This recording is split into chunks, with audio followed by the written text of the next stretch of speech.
BJP. Councillor R. സുഗതനെ ജയിലിൽ വെച്ച് സത്യപ്രതിജ്ഞ ചെയ്യാനാകുമോ എന്ന കാര്യത്തിൽ സർക്കാർ നിലപാട് അറിയിക്കണമെന്ന് ഹൈക്കോടതി. തിങ്കളാഴ്ച നിലപാട് അറിയിക്കാനാണ് നിർദ്ദേശം. സത്യപ്രതിജ്ഞയ്ക്കായി താൽക്കാലികമായി വിട്ടയക്കണമെന്നാവശ്യപ്പെട്ട് സുഗതൻ നൽകിയ ഹർജിയിലാണ് ഹൈക്കോടതിയുടെ നടപടി. സുഗതനെ പുറത്തു വിടരുത് എന്നാണ് സർക്കാരിന്റെ വാദം.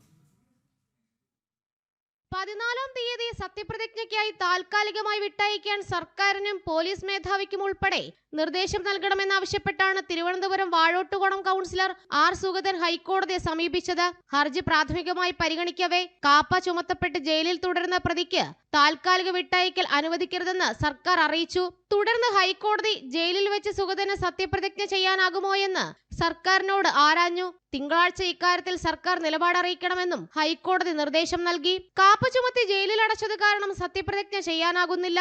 സത്യപ്രതിജ്ഞ ചെയ്യുന്നതിൽ നിന്ന് സർക്കാർ രാഷ്ട്രീയ താൽപര്യങ്ങളുടെ പേരിൽ തടയുകയാണെന്നും ആർ. സുഗതൻ ഹർജിയിൽ വാദമുന്നയിച്ചിട്ടുണ്ട്.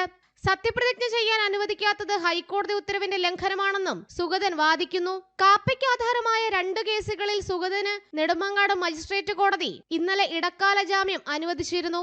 ജനം, കൊച്ചി.